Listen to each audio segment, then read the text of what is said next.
Good afternoon, everyone. It's a pleasure to have you here. Thank you for joining today's webinar hosted by the Council on Strategic Risk.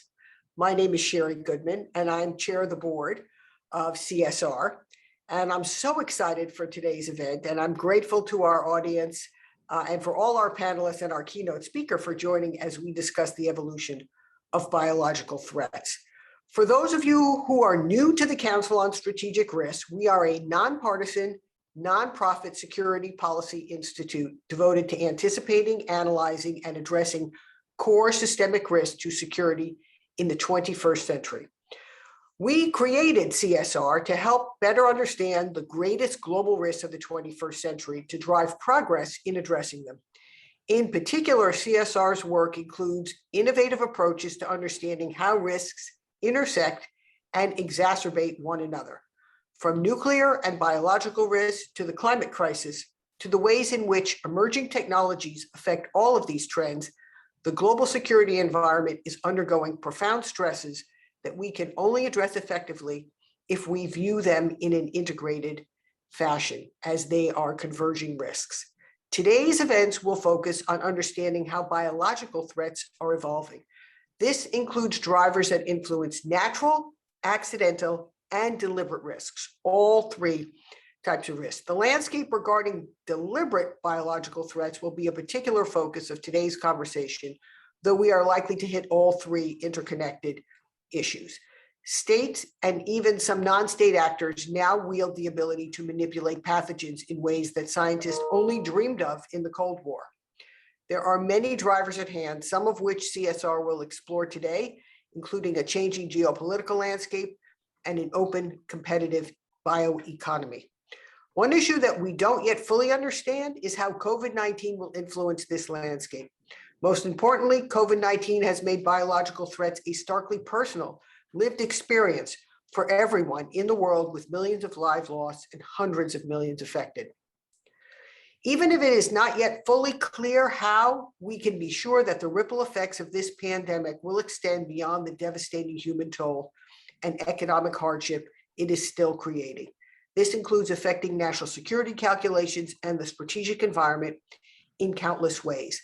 Since the start of the pandemic, the CSR team has been working to understand how the devastation of the current pandemic might affect the future calculations of nation states toward the pursuit and even potential use of biological weapons. We will be sharing these insights through a report that we are releasing today and which our team will speak about during the panel session. We hope today's event contributes to a deeper understanding of how biological threats are changing and helps to drive action in mitigating them. We could not have a better keynote speaker to start that conversation. With her vast experience, expertise, and leadership in understanding biological and other national security threats, we are very fortunate to begin this event with a keynote address from the Honorable Deborah Rosenblum, who currently serves as the Assistant Secretary of Defense for Nuclear, Chemical, and Biological Defense Programs. In this capacity, she's the principal advisor to the Secretary, Deputy Secretary, and Undersecretary of Defense for acquisition and sustainment on nuclear matters, as well as biological and chemical defense. Prior to her current position as the ASD, she was the Executive Vice President at the Nuclear Threat Initiative. In that role, Deborah led the successful development of Connecting Organizations for Regional Disease Surveillance as an independent, self-sustaining global network of regional disease surveillance groups. This is just one example of her extensive experience and leadership in national security and international affairs throughout her career. I am thrilled that she is serving the nation in such a crucial review now, which includes having to understand and navigate the incredibly dynamic emerging environment regarding biological threats. Following Deborah's keynote remarks, we will have an excellent panel of experts that I'm very privileged are joining us today. So thank you to you all. Thank you to Christine Parthemore, our CEO, for bringing this all together, for our colleagues, Andy and Lillian and Young B, and to our panelists, Filippa and Kevin. And now, Honorable Deborah Rosenblum, over to you for your remarks. Thank you. Wonderful. Thank you very much, Sherry, and good afternoon to everybody. I want to say a special thank you to Christine, as well as the Council on Strategic Risks, not only for inviting me to address everybody this afternoon, but far more importantly, for the organization's existence. I know certainly from the perspective at the Department of Defense, we're very grateful for a lot of the new and different and emerging ideas that the Council shines a spotlight on. And it is that kind of work that we need to have continue, not just now, but as the department continues to move forward and implement a new set of policies as well as programs around biodefense. I'm also very grateful to all of our panelists who will follow me for all of their work that they have done over the years in really trying to spotlight this emerging threat and bringing it into the mainstream of national security. I know a lot of us have been thinking and talking about for a while, and it's become almost a little bit of a cliche, but that doesn't mean it's not true, that we're very much at a pivotal time right now in biodefense. The emergence of novel biological threats and the convergence of biology with other science and technology disciplines challenges our nation's security. The ongoing COVID pandemic and the specter of future potential pandemics is uppermost in most people's minds, as Sherry remarked. But the biological threat landscape is complicated by a host of other factors as well. The convergence, as I mentioned, of multiple science and technologies, engineered and targeted biological agents, the erosion of international norms against the use of weapons of mass destruction. All of these challenge our current deterrence and escalation management paradigms. We're also challenged by new dissemination methods, as well as emerging dual-use developments. I'd like to spend a minute talking about each of these trends in detail. On convergence, the National Intelligence Council's Global Trends paper called The Future of Biotech, that came out in April of last year, identifies a trend towards bioconvergence, or the application of diverse technologies such as computational science, cognitive science, nanotechnology, physics, and others to the life sciences. Bioconvergence will undoubtedly enable new capabilities and emerging applications that can be used, but unfortunately, for ill as well as for good. Engineered and targeted agents. Of particular concern, new threats could be characterized by the capacity for significant and tailorable delay between application and effects. This will challenge our ability to forecast the impact and enabling our adversaries often to hide their tracks. We also have the erosion, and this has been true for a while now, the continued erosion, I should say, of international norms. This is particularly concerning in the chemical weapons arena, where we have seen multiple instances of state and non-state actor use of chemical weapons against political opponents and civilian populations over the last several years. But the Department of State's April 2021 compliance reports also voiced grave concerns about compliance of China, Iran, North Korea, and Russia with the Biological Weapon and Toxin Convention. The report assessed that both North Korea and Russia have offensive biologic weapons programs, and that the activities of China and Iran are raising concerns about their compliance. With regards to production, dissemination, and delivery, there are a number of new technical enablers, and because of that, it means that malign actors don't need the massive industrial production facilities or delivery systems of the past to create a biological threat. Human beings, witting or unwitting, can be the vectors for these biological threats. Frankly, we probably won't be able to discern origin in the initial response to any new biological threat or bioincident. The COVID-19 pandemic continues to teach us many lessons about our vulnerabilities as a nation and for the Department of Defense. While we have captured and are addressing many of the lessons at the department level, we may be sure that our adversaries are also taking careful note of our weak spots and will look for ways to exploit them going forward. At the Department of Defense, we have now launched a biodefense posture review. In anticipation of needing to overcome the increasingly complex threats required that are going to need innovative thinking and leverage advances across government, industry, and academia, Secretary Austin has made innovation and modernizing the Department of Defense a top priority for addressing the dynamic threat environment.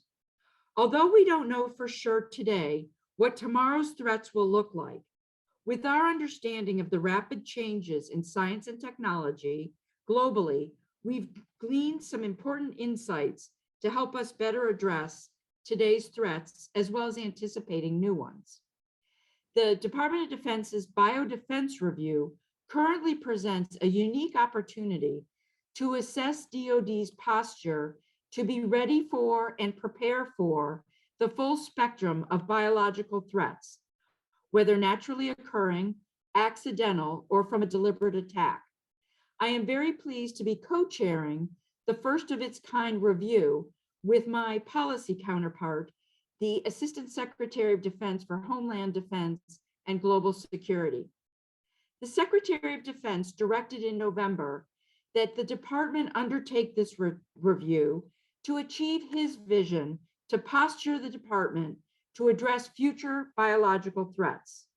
This posture review will assess the threat landscape and establish the department's approach to biodefense to include clarifying and narrowing biodefense priorities, all of our roles, responsibilities, and authorities, as well as where we are with the department's capabilities. As directed by Secretary Austin, the Biodefense Review, or the BPR, is guided by three principles. First, we need a better unity of effort through an empowered, collaborative, and integrated approach to biodefense across the department. Second, we need to modernize DoD operations to optimize capabilities, capacity, resilience, and readiness. And last but not least, we need to do a better job of synchronizing biodefense planning with a lot of our premier strategic guidance, such as the department's new National Defense Strategy, and with other efforts of other federal agencies and departments, and as appropriate with our allies and partners to support biodefense efforts in alignment with national goals and strategies. The BPR will also examine the role that the department can and should play going forward in continuing to support other departments and agencies in order to deter deliberate biologic attacks by other nations, as well as to respond to natural and accidental outbreaks. This review will guide biodefense-related operations, activities, and investments to support force protection, research and development, capability acquisition, and required department expertise. Lessons learned from the ongoing pandemic are also being considered with the BPR, but the BPR is not limited to COVID-19. We must prepare to operate in a biologic threat environment and support the national biodefense enterprise, both here in the homeland as well as abroad. As the Secretary noted in his vision memo, every component across DoD plays a role in biodefense. This review is a truly comprehensive one and is supported by nearly every office in the department with a role to play in biodefense. My counterpart and I took a brief recently on the team's initial analysis of threat implications, roles, responsibilities, and authorities, and interim findings as we look forward to their further excellent work. And I had mentioned that we are trying to get some initial findings done within 2 months now, so that we will be able to impact the department's processes for fiscal year 2024, as well as anything that we can pull in earlier for fiscal year 2023. Concurrent to the BPR, I'm also very excited about the progress being made in the department in how we are already pivoting our approaches to novel and emerging biological threats. This is happening very much so in the Chemical and Biologic Defense Program, and it's a great example of how DoD, through this program, is leveraging the opportunities created by convergence of different scientific disciplines to increase the speed of defensive capability development and fielding. There are four main areas that I've directed the program to focus on. One, detection and understanding. As we continue to see, biologic threats can circumvent traditional concepts of biologic detection systems. We need to change the paradigm by integrating all available sensors and data collection as a network of networks to identify changes within an environment rather than waiting for the onset of symptoms after the warfighter has already been exposed to an agent. By using this powered AI and machine learning powered network, the Joint Force will have an integrated environment sensor network, including satellite imagery, wearable devices for continuous physiological monitoring, and existing in place and handheld detection capabilities. Two, we need to think differently about how we defend from within. Similar to changing our detection paradigm, we need to change how we approach medical countermeasures. Traditional approaches to protection rely on physical barriers between the person and the agent. Acknowledging that we are challenged at all levels to detect, to warn, we must think differently about how we protect from within the warfighter and prevent the negative effects of the agent. We need to consider the host of responses and how we can train our immune systems to protect the body instead of our traditional reliance on creating physical barriers. Additionally, we are looking at how we can repurpose medications that we already readily have available and proven effective to prevent suffering and to allow our warfighters to remain in the fight and to win. The third area of protect and mitigate. The department must also consider the effect chemical and biologic agents have on infrastructure. The Chem Biodefense program needs to review innovative capabilities to keep the contagion out, rather than relying on traditional decontamination methods that use large amounts of water, large and bulky equipment, and significant amounts of personnel to conduct even small-scale decon. The innovative approaches we're considering span all aspects of science and technology, including autonomous decontamination systems, single-step waterless field deployable decon systems, and advanced decontamination identification tools to observe the presence of agents. I hope you're seeing that the department is now undertaking far-reaching systemic change to make the right investments in cutting-edge technologies, to develop unparalleled creativity and innovation, and to foster a fail fast and follow acquisition and fielding approach. Advanced and emerging biologic threats demand that the Chem Biodefense program prioritize entirely new capabilities and approaches that enable the Joint Force to fight and win in a biologically threatened and contested environment. I'm very excited by how we're already beginning to pivot our approaches to these novel and emerging biological threats. I want to end also on talking just for a minute about the increasingly important biological threat reduction program run by DTRA. The work of this program that's authorized and funded by Congress and executed by the Defense Threat Reduction Agency plays a very important role in helping our allies and partners to have the capability and capacity to fight alongside of the United States. The BTRP provides a layered defense to our country by strengthening all of our partner capabilities to detect and diagnose disease caused by especially dangerous pathogens and report outbreaks to appropriate international health agencies. We need our foreign partners to be able to independently detect and report emerging outbreaks, which provides an additional early warning system for the United States and our armed forces and allies abroad, which in turn allows decisional flexibility to contain these outbreaks. To conclude, I would now like to speak a little bit about where the department is seeking to partner with industry and thought leaders, such as those at the council, as well as across academia, to make real progress towards deterring and defeating future biological threats. As I've directed the Chemical and Biological Defense Program, we need to better understand where the tech revolutions are occurring and bring the department to those revolutions as partners to be a champion in research, science, technology, innovation, and engineering.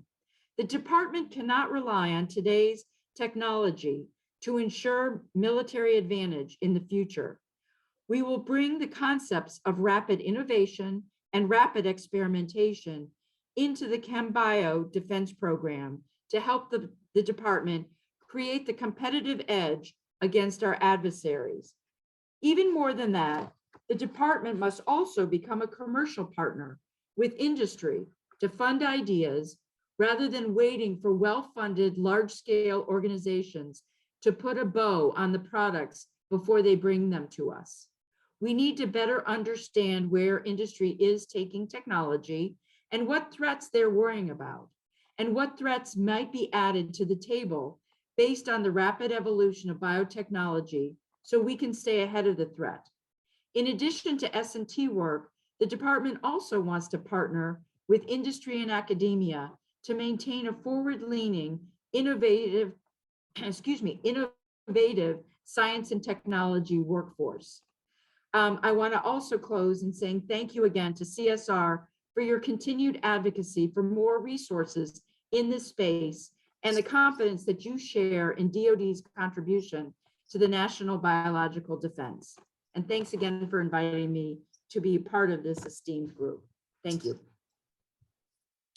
Well, thank you so much, Secretary Rosenblum. That was really extraordinary. I mean, what you described in the Biodefense Posture Review that was kicked off with this November 1st memo from Secretary Austin is really nothing short of a revolution in how we approach biodefense and how we deter and prevent and prepare for bioattacks. So I applaud you for leading this first ever Department of Defense biological defense posture review, and so much appreciate your taking the time to spend with us today.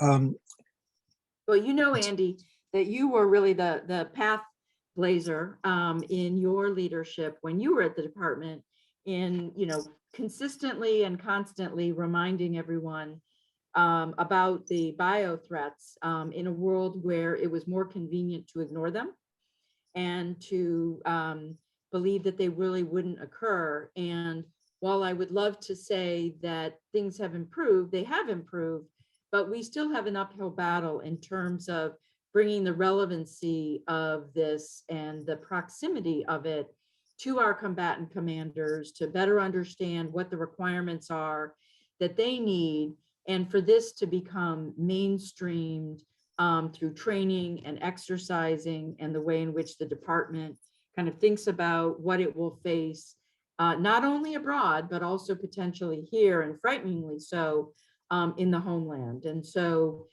thank you for your leadership, both when you were at the department and now continuing at CSR and as a partner to us. Well, thank you. I know you're pressed for time. Would you like to take a question or two from our audience? Sure, happy to do so. Okay, so if anybody Hopefully it's one I can answer. wants to enter a question into chat, and I'll take a crack at the first one. Given your direct experience in the whole field of disease surveillance and early warning, this is a difficult one. You mentioned the environmental piece. There's the post-exposure piece. How is the department thinking about early warning? We're having actually a CSR event next week with industry on new technologies and approaches that can be applied to early warning, some of which have really accelerated during the pandemic, such as wastewater surveillance. So how is the department thinking about early warning? So I think we're thinking about it actually as two parts. One relates to where are there non-traditional ways, and I think this is an area that we have learned a lot more from COVID-19 of meaningful indicators to potential agent and threat outbreaks. And so there is a stream of work that's associated with that. And then in parallel, there is an equal stream of work that needs to get done around how do you get that information out and out quickly. And I think sometimes we confuse the two. And so what we need to do is make sure that we are working on both pieces so that we, it's not going to help anyone if we have kind of early warnings going off, but we've not developed the networks to be able to disseminate that information quickly and in a way and in a manner that's going to be most effectively and quickly received by the warfighter. And not only that on the front lines, but also in the rear areas with logistics, other areas that are going to be assumed to, possibly where, the whole supporting and enabling infrastructure to our warfighters on the front line are there. So the department is very much focused on it in two ways. One of adapting more novel approaches to it. And then secondly, how is it that we can disseminate this information more quickly and effectively so that it can materially be used? That's excellent. One of the challenges and why it's so important that the secretary has made this a whole of department review, and of course there's the rest of the interagency that has to be a big part of this too, is this overlap between for traditional force health protection and biodefense. And I love the way the secretary and you define biological threats as all encompassing, including deliberate, natural, and accidental. So we have a question from Al Maroney at the U.S. Air Force, which is a good question along these lines. You've talked about the Chemical and Biological Defense Program. Do you see the Defense Health Agency making any fundamental changes to adapt also to this future vision? So yeah, it's an outstanding question. So, and I'm going to unfortunately give a non-answer because we're just not there yet.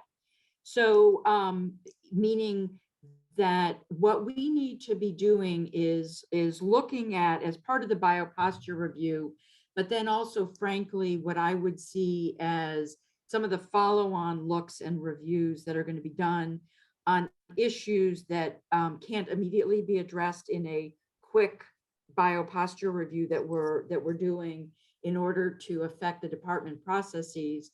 But I absolutely know that the direction that the secretary has given to think innovatively and to look hard at changes that need to be made in existing areas of research and programs. So this is by way of saying it will absolutely get a look. It is way too early to give any kind of definitive answers as to where that will be trending or whether it's absolutely kind of on the right track. I do want to just take a moment, Andy, and address something. We are doing this BPR as part of a hard look at what the Department of Defense needs to be doing for itself and for the warfighter. But it also is being done not in the absence of understanding that the Department of Defense plays a critical role in national efforts as well. And the White House has been leading certainly a series of relooks in terms of the biodefense strategy, in terms of, what direction needs to be taken in collaboration with the Office of Science and Technology Policy and all of that. And so we have been a part of those efforts, and that is also helping to inform decisions that may ultimately be taken as part of the bioposture review. But fundamentally, this is an opportunity for us to be looking internally at what the department needs to be doing, but also recognizing that there may be things that DoD uniquely can do that contribute overall to the national effort. Excellent. So I'll just share one last question from Allison Totura, which is a very good question. In terms of medical countermeasures and moving away from traditional barrier approaches towards tailoring training immune responses to biological threats, traditionally we've always had lists of threat agents. Is there a change in emphasis to capture novel threats and even Yes. unknown threats like COVID-19, the SARS-CoV-2 virus was? Correct. And I think that while we certainly remain informed by, the list of agents of concern, I will look at it that we are not being held hostage to it. And what I mean by that is that we need to, and this is something absolutely that COVID-19 has taught us, but other outbreaks earlier as well, is that if we are only relying on those lists, we're going to miss the potential for a lot of other areas of concern and other pathogens, regardless of their source. And so as a result of that, part of this is saying, we need to be broadly keeping aware of where the developments are in science and technology. And this is where we really want to hear a lot also from industry and academia of fundamentally, what are you worried about? What should we be thinking about? For those who are working firsthand with a lot of these technologies, which of course at the Department of Defense we are as well, but additive to that, industry, what are you focused on? What are you worried about? Where could you see potential misuse? And then what are some of those implications for us, so that we aren't lulled into a false sense of security that if it's not something that's on this list, it's not going to happen or we're not going to encounter it.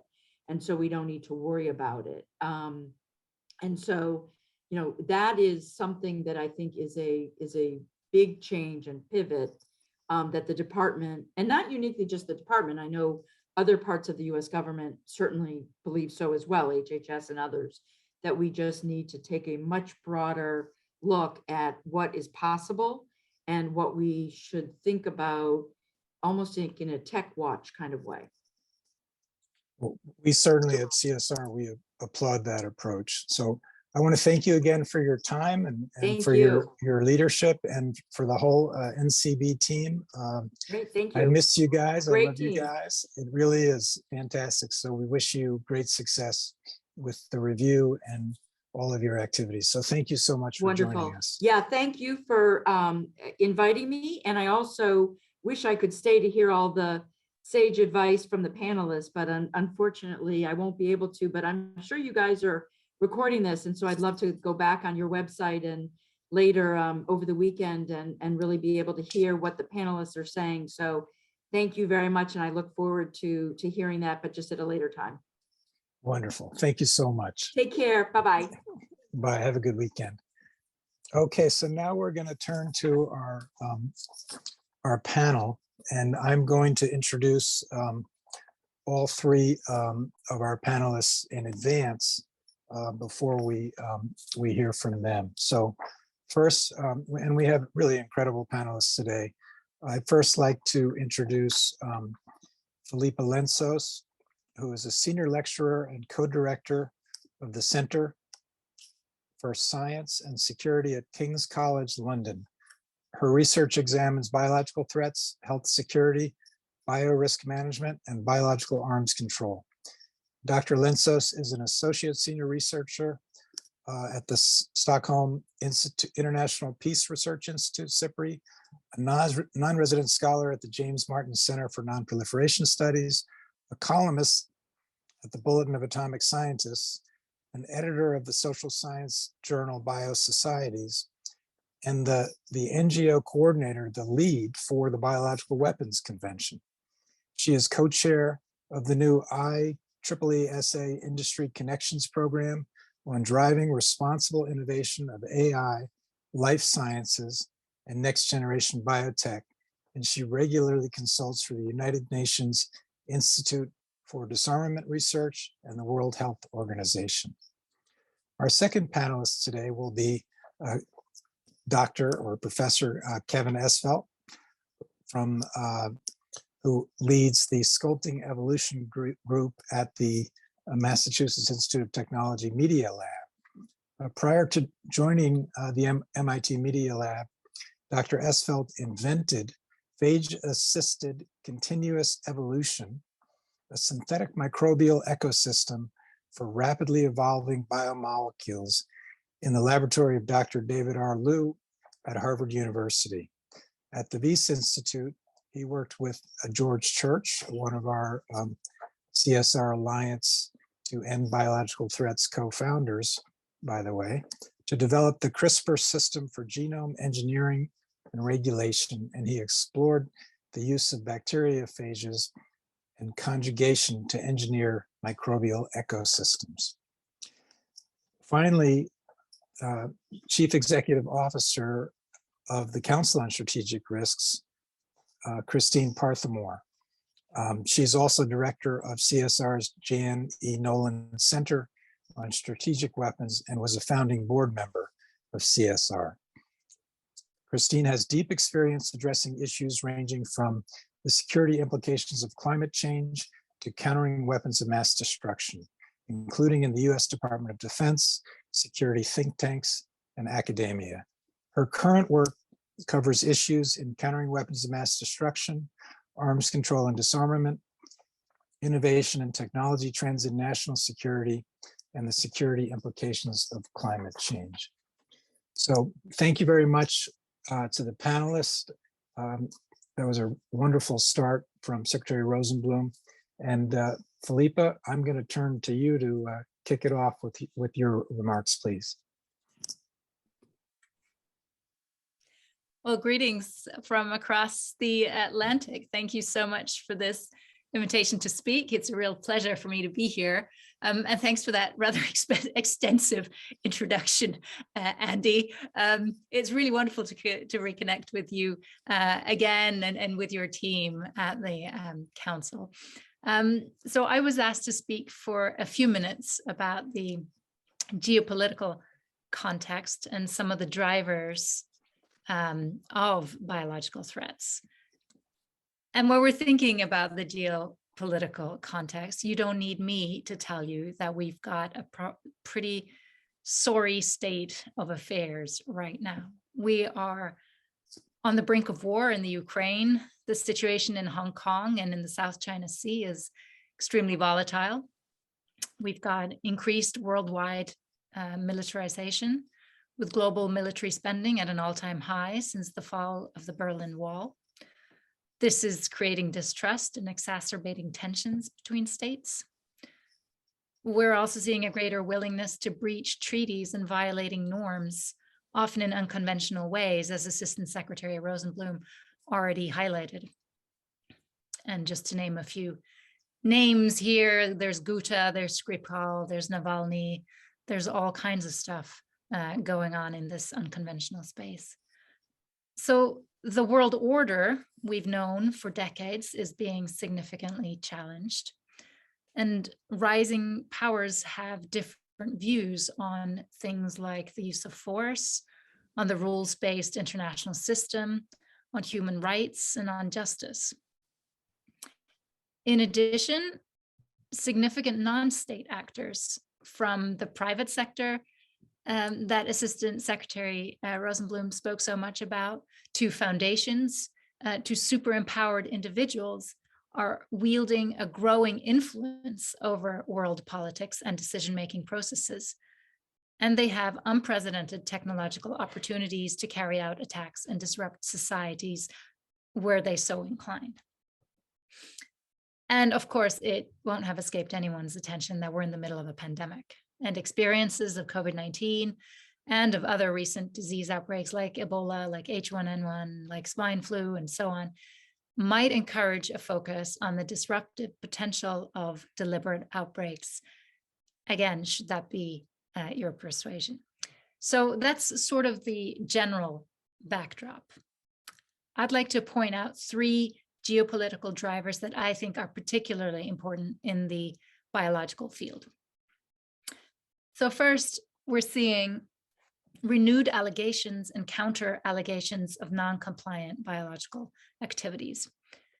So last year, the US State Department took the step of declaring that Russia maintains an offensive biological warfare program and that Russia is in violation of the Biological Weapons Convention. Also last year, we saw a new alliance between Russia and China. For the first time, they released a joint statement by their foreign ministers on biosecurity. They expressed serious concerns about overseas military biological activities by the United States and allies, and they alleged that over 200, what they characterized as opaque and non-transparent, US biological labs are deployed outside its national territory. More recently, in advance of the Beijing Olympics, President Xi and President Putin released an extensive joint statement presenting a vision of a new era of international relations to replace the American-led order. That statement also covered biological security, asserting that domestic and foreign bioweapons activities by the US and allies raise serious compliance concerns and pose a serious threat to the national security of Russia and China. Now, alongside these allegations, we're seeing increased obstructionism from Russia and China to stall arms control negotiations and to prevent the international community from strengthening investigation procedures in case of a biological attack. So that's the first driver I want to highlight, these political allegations and posturing that's going on. The second is the global proliferation of increasingly sophisticated biopreparedness and biodefense capacities. So high containment labs that work with the most dangerous pathogens are increasingly being constructed all over the globe, partly in response to the pandemic, but there was also a strong upward trend even before that.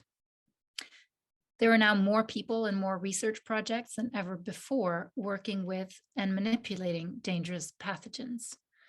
And there are more countries than ever before that have biodefense programs.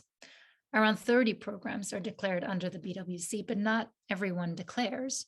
And there are new programs being put in place too. Now, a side effect of increasing biopreparedness and biodefense capacities, as well as infrastructures, is that capacities for causing harm, should the intent be there, also increase. And it also increases the risks of accidents, something I suspect we'll talk more about in our discussions. The third and final driver I want to highlight relates to disinformation, a topic that's already sort of come up in the questions that have been put in the Q&A function.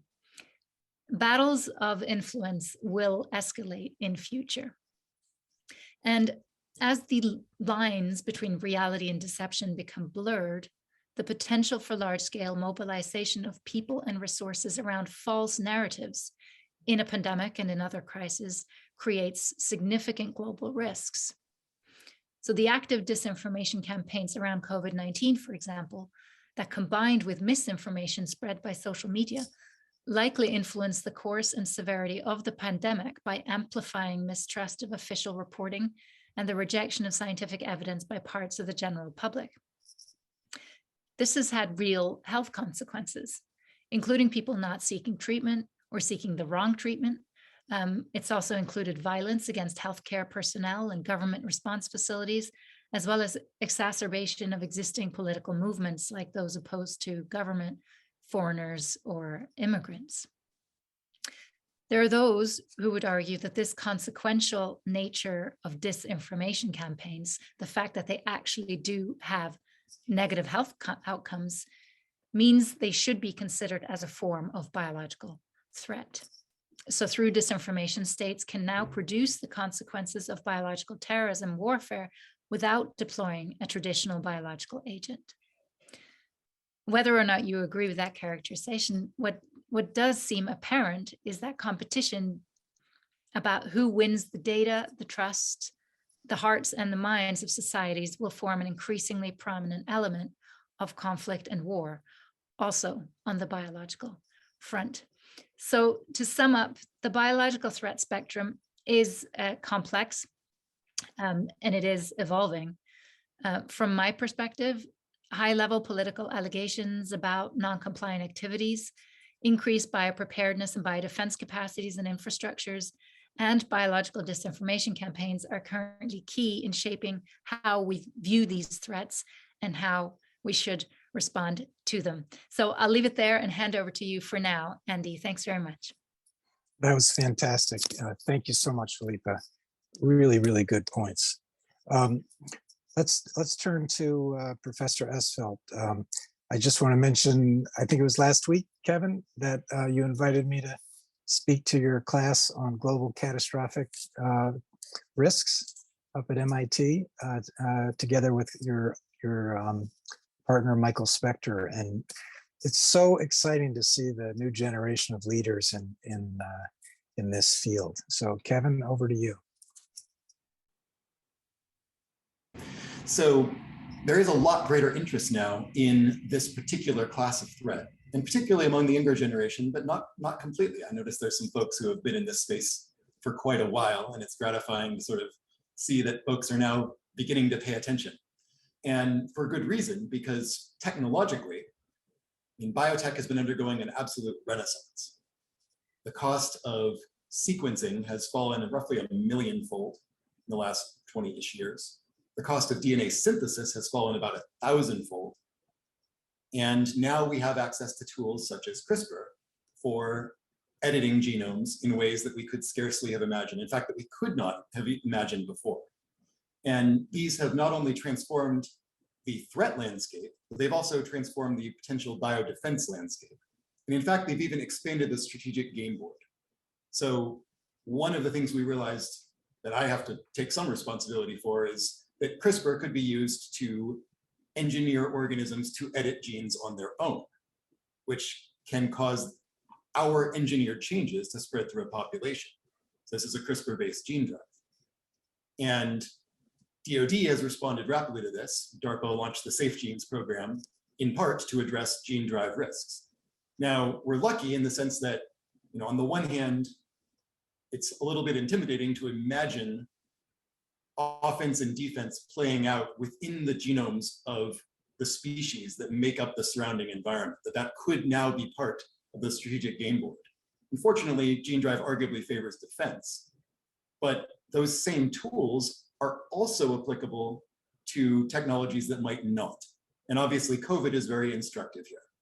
So the pandemic has taught us that a virus can, or rather reminded us, because we already should have known, that even in the modern world, a pandemic virus can kill more people than any nuclear detonation. And what's new is that access to these viruses has grown tremendously. Obviously, there's been tremendous progress in protocols for virus assembly. Now, these are critical for studying viruses and developing defenses in many cases, but they also expand access. I'll highlight there's a Nature Protocols piece on assembling coronaviruses, 104 steps plus a bunch of sub-steps in such incredible detail that technicians have a good chance of getting it working even if they're not specialists. Similarly, there's a tremendous number of scientists who could plausibly use those protocols. In the US, there's 125 PhDs newly minted every year in virology alone. If we assume only there's 3 times as many of those in biotech, bioengineering, even biochemistry. My PhD's in biochemistry, but I could probably do it, although I'm a little rusty, I admit. If we assume there's 3 times as many, that's roughly 500 a year in the US. If we assume the US is about 1/3 of the total worldwide, that's 1,500 a year, 20-year career, 30,000 people who can assemble most, at least influenza viruses and probably coronaviruses, which are the highest pandemic risks. On the materials side, honestly, wet lab bio is somewhat expensive, but it's not that expensive. There's a lot of access to the relevant equipment. It's certainly a lot easier than it is in the nuclear space. And synthetic DNA, as previously mentioned, is now much cheaper. And although there's an international gene synthesis consortium, industry has gotten together to try to address this problem. Not all companies are members, certainly not worldwide. And those that are members conveniently add all their names to the website. So if you want to order non-screen DNA, you just order it from someone who is not listed. And you put all that together and it suggests that lots of people, probably tens of thousands of individuals, could ignite a new pandemic if they knew which viruses could cause new pandemics. That is, there is a proliferation risk that arguably dwarfs that of nuclear weapons if, and it will only materialize if we credibly identify pandemic-capable viruses, which we really haven't done yet, apart from variola, to which the US has stockpiled vaccine reserves. We don't really have any great candidates that are believable that I'm especially concerned would definitely take off. But there are active research programs trying to identify pandemic-capable viruses. They have good intentions. They hope to prevent or mitigate natural pandemics. But at the end of the day, they're sharing the genomes. And if you make a list of the most threatening viruses in nature, then you have you've given those tens of thousands of individuals the ability to assemble them using these newly available protocols and synthetic DNA and relatively inexpensive equipment. But that only works if they're credible. Even if our adversaries were to claim that they had access to pandemic-capable viruses and shared data, we wouldn't actually believe them until it was validated by independent researchers. But of course, if the scientific community itself identifies these viruses and assembles them in a list, that will make them credible, and therefore credible threats. So that suggests that if we don't want to expand the number of actors capable of inflicting 1 million+ casualties by 1,000-fold, then we should probably delay identifying those things, at least until we have better defenses in place. We can also reduce access through things like better DNA synthesis screening, which we and others have been developing better algorithms and approaches for doing that. And the goal is to develop fully cryptographically secure and fully automated screening approaches that would reduce the number of actors by maybe 100-fold. But that would still result in a tremendous increase over the number of current nuclear capable actors. So what can we do on the defensive side? Well, technology is helping us here. That sequencing is so cheap, is just transformative, because that equals reliable detection.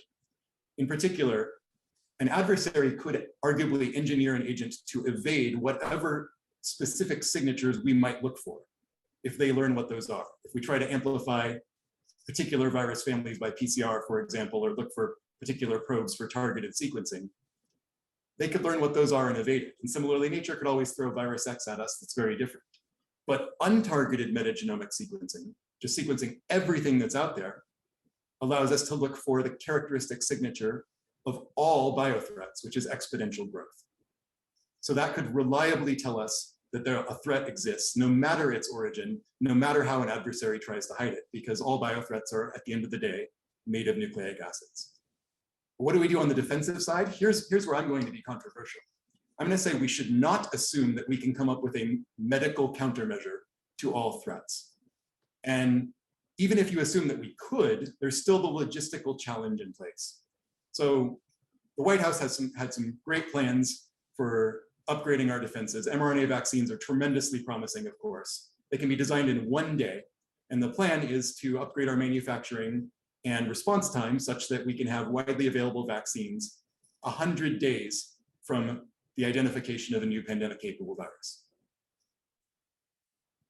Today has been 99 days since the Omicron variant was first identified and sequenced and the warning was raised.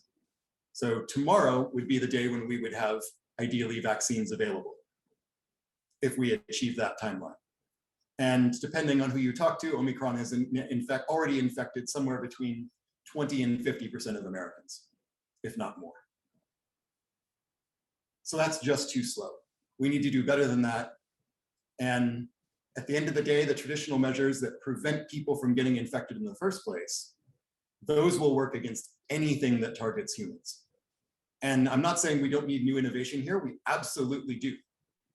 N95s aren't going to cut it, even if you can get people to wear them, which is a problem in and of itself. But we can solve this problem and develop good enough PPE. We can harden our buildings, explore things like far UVC light, better ventilation, just to reduce transmissibility of human to human targeted agents in the environment. I think that is a promising light at the end of the tunnel in which we can really be highly resistant, if not immune, to all human targeted biothreats.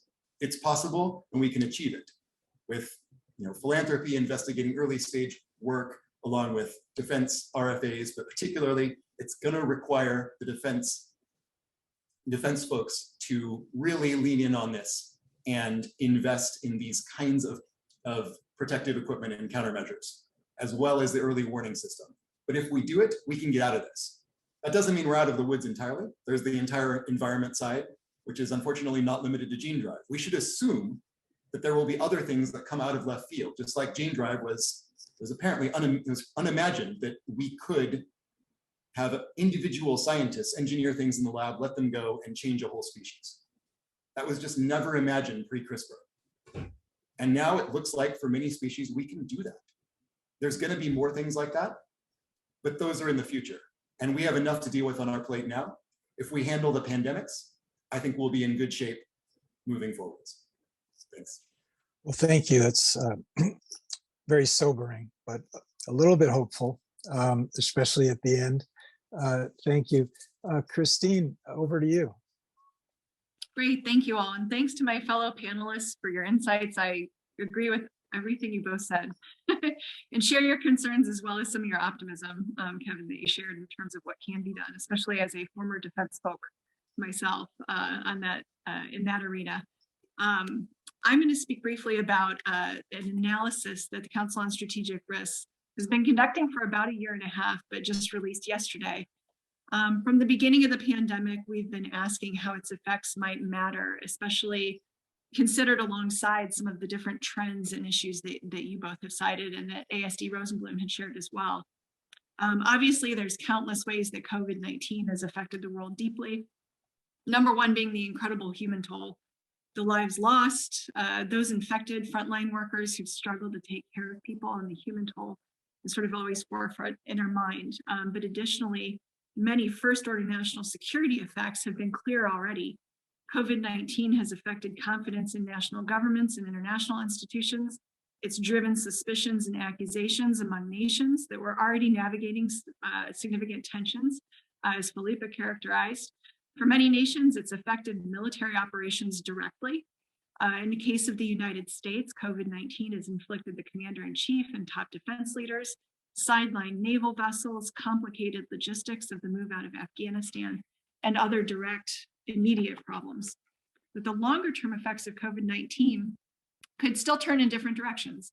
As such, for the work that we've been doing at the Council, we used expert discussions as well as an extensive survey process to inform the development of a few hypothesized scenarios to tease out 3 different potential types of outcomes over a roughly decade-long timeline into the future. And I'll share just a few brief words about each of those.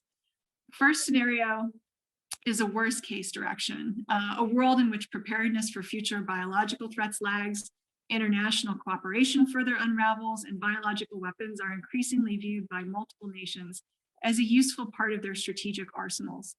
Many experts involved in our process that we've held over the last 18 months or so believed that if trends move in a worst case direction, several nations may be increasingly attracted to biological weapons and possibly cross the line into offensive programs and potentially even use. Specifically, and perhaps even more importantly, are the specific trajectories that were illuminated in those concerns. There is strong sentiment that there could be more and more interest in the nefarious use of biology. And while there's been a marked decrease in interest in biological weapons for strategic and battlefield uses specifically for decades, including with the advent of the Biological and Toxic Weapons Convention, there's fear that the dramatic ways that COVID-19 has affected the world could reverse that trend and make biological weapons more attractive to some actors for these purposes, as well as potentially for tactical purposes as well. So we saw a huge sort of surging increase in concern among experts involved in our process that states, potentially non-state actors, but most likely states, would use targeted attacks with diseases, potentially specific diseases that are highly deadly but do not spread very easily for tactical purposes, conduct state-sponsored agro-terrorism, use biological weapons in hybrid or gray zone conflicts, including potentially at a relatively small scale, such as we've seen with chemical weapons and other purposes. The second scenario was what we considered the best case scenario, sort of the swing end of this. The devastation of COVID-19 really brings the international community together, that it drives international cooperation and unity, that treaties are strengthened and gaps in international responses are developed, and that is accomplished quickly. For example, rapid response international forces to go in and assist countries that need help in understanding an emerging infectious disease before it spreads too far and out of hand. In this scenario, countries may also maintain their treaty commitments not to weaponize diseases. Not only that, but they would double down and work to advance transparency and verification mechanisms to showcase that and to raise confidence among nations. The third scenario that we envisioned is a hybrid one that leaves everything much more ambiguous, including on the biological threat side. It feels a lot like where we are today in many respects. This is a world where we see progress, but not nearly enough, that there's some progress in pandemic prevention, but incomplete, not very well resourced, sort of a hodgepodge in terms of which countries improve their preparedness across the world, a lack of seriousness in bolstering international norms and organizations against biological weapons, which is pretty characteristic of where things have trended for years in this arena, unfortunately, and suspicions and disinformation pertaining to biological defense activities continuing to rise among certain nations. Ultimately, this analysis was designed to improve our sense of what specific factors a range of experts thought would become most important drivers in the years ahead, which can help inform policy emphasis moving forward. So there are lots and lots of sort of tidbits throughout the report that I hope people will pick up. But I'm going to highlight just three here that I thought were some of the most interesting. The first one, our first speaker already stated that she believes this is also one of the biggest drivers, and that's that the analysis that we conducted showed a huge concern that the proliferation of high biosafety labs around the world may be one of the especially potent drivers of future behavior of nations in this regard. They could increase the risk of accidents, create wider distribution geographically of extremely dangerous pathogens, whereas many of our countries have tried to work toward consolidation in recent years, and they could turn that in an opposite direction. And of course, they could facilitate offensive biological weapons activities. And even if they do not, of course, they can increase suspicions among nations regarding whether the activities of one another are peaceful or potentially offensive in their intent. That will be especially potent, of course, if standards and transparency measures regarding high biosafety containment labs are not introduced in the coming years. Second, many of the surveyed experts and those that we involved in our discussions believe that the world's handling of vaccine distribution and whether inequalities continue to persist or if they are addressed quickly will strongly influence trends over time. And there were two main reasons for this and why this was seen as such a powerful factor. One is simply how this is addressed can increase or decrease trust in international cooperation in general, and confidence levels in specific international organizations and institutions, as well as confidence levels in specific COVID-19 vaccine producers, such as the United States, Russia, China, India, and others. Second is the economic damage of a slower recovery that could result if vaccine distribution inequities continue. That could further rob already fragile states of the capacity to actively support even international cooperation in the years ahead, even if they wanted to. Third, and the final one I'll mention here, if nations double down on preparedness measures to prevent future pandemics and address all biological threats more effectively and actively showcase this progress, or if they revert back to cycles of neglect in addressing infectious disease threats, will matter significantly. So I tie this back to whether DoD succeeds in what the Assistant Secretary laid out, I think will actually make a big difference going forward in how biological threats, especially deliberate ones, carry forward. So this pertains both to public perceptions of whether their own governments are going to get serious about protecting them and preventing future pandemic level events from causing harm to their own populations. But it also ties to whether actors who may be attracted to biological weapons perceive this to be a continued Achilles heel of other nations that they want to exploit and position themselves to do so. With that, I'm looking forward to everybody's questions, and I'm so grateful to our keynote speaker and to our other panelists today. Also, just brief thank you to all of my co-authors on the report and the study at CSR over the past few years: Andy, Natasha, Andrea, Bill, Young B, and everyone who's contributed. I'm really grateful. Thanks, and we're looking forward to your questions. Thanks for highlighting and summarizing the CSR's report that was released yesterday. I think this pandemic has certainly changed the world in terms of the threat space, but also we have to acknowledge a lot of good things have come out of it. A lot of technologies have been accelerated, especially in testing, diagnostics, platform vaccines. So we have a lot of good questions. I was going to ask one from Harshini Mukundan from Los Alamos National Laboratory to Kevin, and this is about pathogen agnostic detection. Is that the future?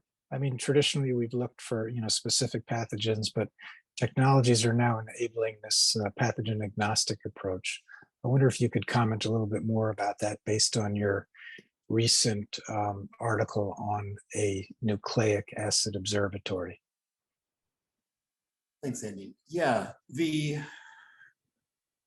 perhaps I'm a cynic and think too much on the defense side rather than the public health side, but it's very difficult to imagine any sophisticated adversary,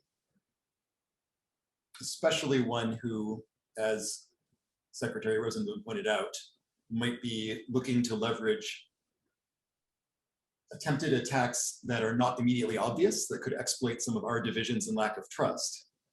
It's hard to imagine that they would not engineer the threat to evade our defenses for as long as possible, if they're choosing that route anyway. And if so, that would include evading whatever targeted oligos we're using for our detection panels. And that could be from the very limited PCR-based diagnostics that we use now, which is fairly trivial. I mean, it's worth noting that Alpha and Omicron, by chance, happen to have mutations that cause dropout of one of the 3 standard PCRs used for SARS-2 detection. So that can happen by chance. It can certainly happen through deliberate engineering. And that extends all the way up to multi-platform diagnostics. There's this amazing system, Carmen, came out of the Broad, Pardis Sabeti and coworkers there, that can detect all known human pathogens off a single chip. And it would be amazing for diagnostics if we could produce a ton of these things. But then, and that would help in the sense that if someone comes in and they're sick and you test that, then you have to sequence them. Because if there's a threat agent that is engineered to evade things, it will not show up even on Carmen. But if we just, instead of focusing on the clinical side, which raises all kinds of privacy measures, if we instead sequence wastewater sufficiently in depth, and we've calculated that if we do this for all 328 ports of entry in the US, although ideally, as Dr. Lentzos has pointed out, it's better if we also have these things overseas, so we have a chance of detecting it before it gets here. But if we essentially sequence over time, then we can look for the unique pattern of K-mers that is increasing exponentially in frequency over time. And any given pandemic class threat must display that pattern because it's required for it to scale to the global level. And again, this may not be relevant to the more targeted threats, but I'm concerned by the growing proliferation of agents. And if we cannot detect them, then we cannot put on our protective equipment and take appropriate behavioral measures in order to prevent people from getting infected. Great, thanks, Kevin. We have an anonymous question that I'm going to direct towards Filippa. Secretary Rosenblum mentioned investments in early detection warning systems and well-functioning pathways and networks for information to flow. Knowing that several biothreats can emerge from places traditionally under-resourced, how should we think of collaboration with health development agencies to fight the emergence of natural biothreats? And I know you're advising the WHO. There's this sort of intersection between the BTWC and biosecurity community and the traditional global health community. How should we be thinking about this? Yeah, thanks for the question. It's, I think one of the things that the pandemic has highlighted is this very big divide actually between the health community and the security community internationally, and the need for these communities to speak more to each other. We're seeing this a greater connection, I think, now between health and security. And we need to put in place international mechanisms that allow that conversation, that dialogue, and that engagement to take place.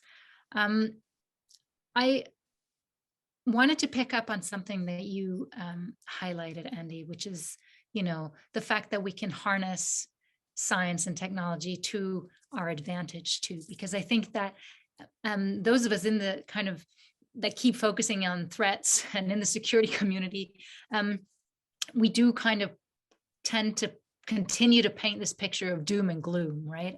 And I don't think necessarily that that the message should always be doom and gloom. I do think we also need to highlight that science can be used to our advantage. We have forensic genetics, we have biosensors, we have all these amazing tools. Just look at the pandemic, how quickly we managed to come up with a vaccine, right? So I do think that's an important point to make. Also, in terms of all the kind of the potential negatives of technologies, I don't think we should view technology as being in control of us and that we have to follow the path of that technology leads us down. And I'm glad you invited a social scientist, a sociologist like myself onto the panel. So I would have this opportunity to highlight that, science and technological innovation take place in a social context. So of course, the technical side is hugely important. We, I think, also need to emphasize how the choice, the design, and the deployment of technologies require moral and political choices. So we have the power to influence and shape these choices, how these technologies are used. And so that kind of comes back around again to this question about, well, what can the international community do in response to all of this? And I think one aspect is not necessarily to withdraw from the international community, try to break out of this antagonistic, very competitive power play that we currently have, and instead try to find ways of building trust, building relationships, scientist to scientist, lab to lab, across borders, in order to get to a point where there is more confidence in what is going on in other places. We talked a lot about standards also, and the increase in labs around the world. And here again, I think there is a big role for international organizations to set a standard for biorisk management. So set certain standards, set and build up norms of what we expect in terms of safe, secure, and responsible science. Some of the work that I've been doing with my colleague, Greg Koblenz at George Mason University, has been to map some of the containment facilities around the high containment facilities around the world. And alongside that, we've also been trying to map local biases. And one of the big things that's come out of that is the kind of the inconsistencies that we've seen in these practices. So I think there's an important role to set the standard so that we're all clear on what we think safe, secure, and responsible science is, and then try to implement that and try to build cultures of, around what we think safe and secure and responsible practices are. So that was a very long answer to the question, Andy, and sort of wide ranging. But I think those were some of the important things or points that I wanted to make in regard to that international setting. Oh, thank you. That's excellent. I should mention this report that Filippa co-authored with Gregory Koblenz describing the 59 biosafety level 4 laboratories around the world. Before they wrote that report, we didn't even have a good guess as to how many there were, because there's no international system of governance for such facilities. And CSR is launching a new project to explore ways to enhance global governance of biosecurity, and we definitely would like to include you in that as it moves forward. So thank you. I have a question for Christine from a visionary in this field, General William King, who was former commander of the Army's elite 20th CBRN command. Christine, he asks, counter-WMD success depends upon a whole of government, from federal, state, local, public, private, industry, and academia preparedness and response. With the last published U.S. National Security Strategy for CWMD, hasn't been updated since 2002, and the latest report release of the Bipartisan Commission on Biodefense in Crisis, immediate action required to address national vulnerabilities, dated 31 March 2021. What are your thoughts on the need for an overarching national strategy with an associated implementation plan that rethinks how we execute CWMD, assigns tasks and responsibilities, and requires annual congressional reporting on their accomplishment, so we will know what actual risk versus gambles our nation is taking? Thank you, and that's a fantastic question. In terms of the need for a new national strategy, we certainly agree. And as we have thought about this and worked with colleagues across the interagency from our non-governmental perspective now, in recent years, we've sort of gelled that in our own formulation that having the right vision leading that strategy is going to be more important than ever, including because of the effects of COVID-19. So we think that preventing future pandemics rather than just preparing for them or mitigating their risks in some of these other formulations that we've seen in past strategic documents is important. And I think there's consensus moving in that direction. On the sort of natural threat side, on the deliberate threat side, we think that needs to be married up with an equally ambitious vision. And so we've been advocating for one called deterrence by denial. So the classic deterrence by denial sort of theory, but applied to addressing deliberate biological threats. And this would be to create systems, including early warning in particular, not just technologies, but international cooperative measures and reinforcing norms and all of these types of things to build into a system to dissuade countries that they have any net benefit to gain from developing or using biological weapons. And that even if they tried, in addition to potential punishment that might be coming, they're going to fail to achieve the effects that they are driving for to begin with. So to change their cost benefit calculation to even go down that path. So we've been deliberately advocating for that strategy in recent months in particular. But I would say biggest picture, and I'm sure as a military leader, former military leader, that it's not lost that it's nothing without implementation. So a big focus of our work, in addition to setting the right vision, We've been trying to get into the nuts and bolts of how we think specific programs should be augmented and potentially change some directions in the future years. So we've had suggestions mostly focused on the defense side, but across Health and Human Services and USAID and other agencies as well, to help move the nation in a better direction.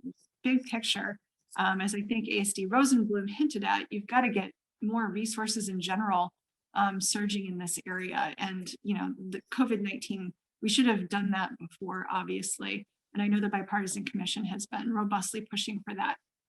I'm hopeful that we will change policy directions and stop neglecting infectious disease threats in general in terms of the challenges that the nation puts significant resources against. But we also need to double down on using the programs that we have, our international cooperative partnerships, in ways that are smart and mindful and enable full coverage across the full range of biological threats to the best of our ability, and some of these other sort of shifts that we can see our nation and others starting to move in as a result of COVID-19.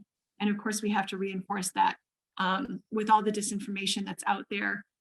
From a US perspective, we certainly, I think, owe it to the world and can be part of the solution of leaning toward increasing transparency among nations to try to get out of the cycles of suspicion where they don't need to be focused, rightful suspicion where it should be focused, and get out of some of the negative cycles that Filippa has characterized, some of which are just born out of disinformation or leveraging the vacuum of information that often surrounds biological defense activities and high security laboratories and that type of thing.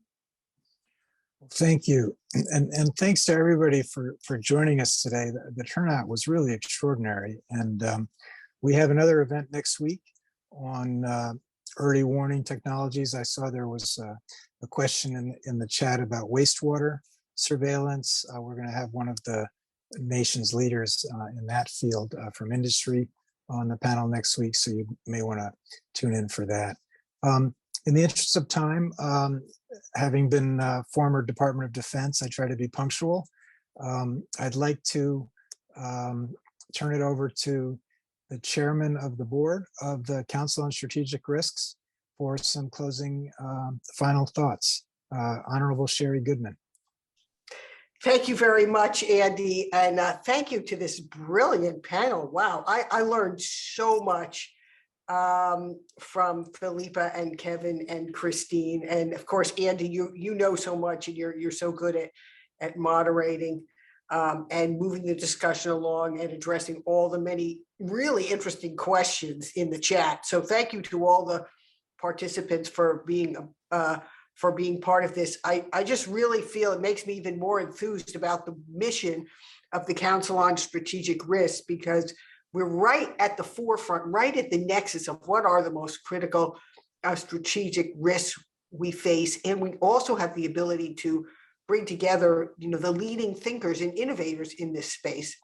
So to have Kevin and Filippa and Christine and Andy, along with Young B, as well as Deborah Rosenblum, who kicked it off with her brilliant set of remarks. I mean, she's just so deep into this and is such the perfect leader for the right time, and to work across that, that excellent team there in DOD, when she's leading that bioposture review with the incoming Assistant Secretary for Homeland Defense, Melissa Dalton. I mean, they're a dynamic duo right there, the two of them. So it's great to see this great generation of leaders, including the ones who are here on the panel with us today. So let me thank you all for your contributions and for educating so many, and for helping us hopefully lead to a more biologically safe future for Snowy and many other young people that we care about. It's all about the future generations. Thank you so much. Thanks, everybody. Okay. Thanks. Thank you all.